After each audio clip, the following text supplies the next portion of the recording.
Welcome to भाई की पढ़ाई सब्सक्राइबर, और जिन्होंने नहीं किया वो कर दो। कर दिया, चल पढ़ाओ।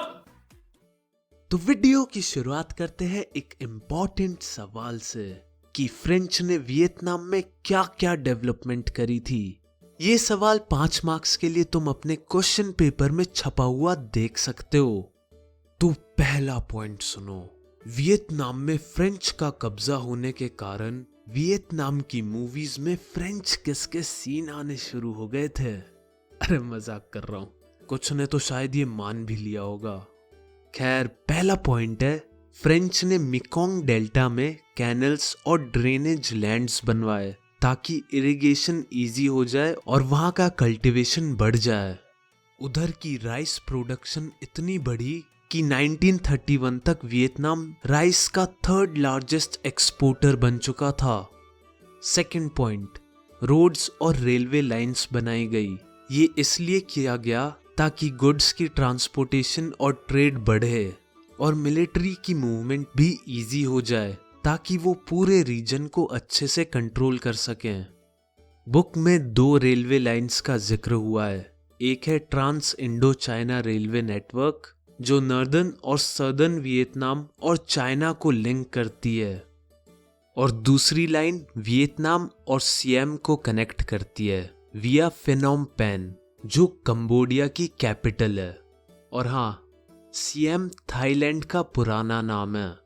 वैसे थाईलैंड के नाम से मेरे दिमाग में कई चीजें घूम रही हैं, पर ये चीजें किसी फुर्सत वाले दिन डिस्कस करेंगे। अभी टॉपिक से भटकना सही नहीं होगा। थर्ड पॉइंट, फ्रेंच का कहना था कि वो वियतनाम में मॉडर्न एजुकेशन ला रहे हैं। फोर्थ पॉइंट, फ्रेंच ने लैंड रिफॉर्म्स किए जिससे एग्रीकल्चरल प्रोडक्टिविटी बढ़े और पॉवर्टी कम हो। फिफ्थ पॉइंट, वियतनाम में पोर्ट बनाए गए जिससे गुड्स को एक्सपोर्ट किया जा सके। तो ये थे हमारे 5 पॉइंट्स। अब स्टोरी को आगे बढ़ाते हैं। एक पॉल बर्नार्ड नाम का इन्फ्लुएंशियल राइटर और पॉलिसी मेकर था।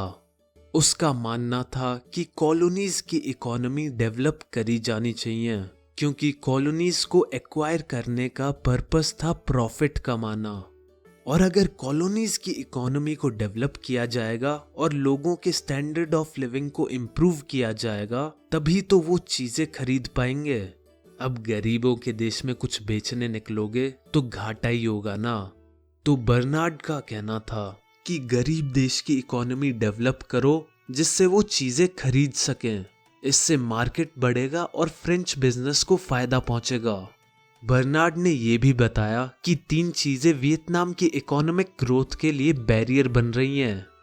पहली थी वहां की हाई पॉपुलेशन लेवल, सेकंड थी लो एग्रीकल्चरल प्रोडक्टिविटी, और थर्ड थी इंडेप्टनेस अमंग्स द पीजेंट, यानी वहां के किसान कर्ज में डूबे हुए थे।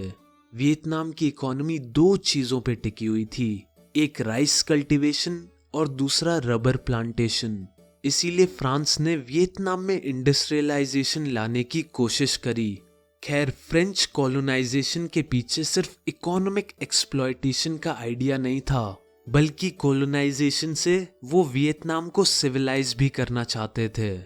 उनके सिविलाइजेशन मिशन के बारे में मैंने तुम्हें पिछले एपिसोड में बताया भी था, पर मुझे अपने स्टूडेंट्स पर पूरा भरोसा है कि वो सब भूल गए होंगे, इसीलिए मैं फिर बता रहा हूँ।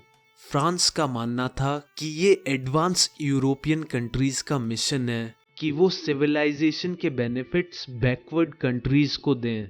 अब लोगों को सिविलाइज करने का क्या तरीका है? सिंपल, हम उन्हें एजुकेशन प्रोवाइड करके सिविलाइज कर सकते हैं। पर अब फ्रेंच के सामने एक डिलेमा आ गया था। अब ये डिलेमा क्या होता है? डिलेमा यानी एक ऐसी सिचुएशन जिसमें कोई प्रॉब्लम हो और सॉल्यूशन ढूंढना या चॉइस बनाना डिफिकल्ट हो। तो फ्रेंच के सामने कॉलोनियल एजुकेशन पर क्या डिलेमा था, इस क्वेश्चन पर मैं तुम्हें 3 पॉइंट्स बता रहा हूं। इजी है, आराम से समझ जाओगे। फर्स्ट प्रॉब्लम थी कि वियतनाम के लोगों को कितना पढ़ाना है। अगर वो ज्यादा एजुकेटेड हो गए तो कोलोनाइजेशन पर क्वेश्चन उठाने लगेंगे। सेकंड, जो फ्रेंच सिटीजन वियतनाम में रह रहे थे, जिन्हें कोलन्स भी कहते हैं, उनको डर था कहीं उनकी जॉब्स एजुकेटेड वियतनामीज ना ले जाएं, जैसे टीचर, पुलिसमैन और शॉपकीपर जैसी जॉब्स। इसीलिए वो चाहते थे कि वियतनामीज को फ्रेंच एजुकेशन का फुल एक्सेस ना दिया जाए। और थर्ड पॉइंट ये है कि वो इस डिलेमा में फंसे हुए थे कि स्कूल का मीडियम ऑफ इंस्ट्रक्शन यानी स्कूल की लैंग्वेज क्या होगी, फ्रेंच या वियतनामीज। तो इन सारी प्रॉब्लम्स का क्या हल निकला, वो हम देखेंगे नेक्स्ट एपिसोड में।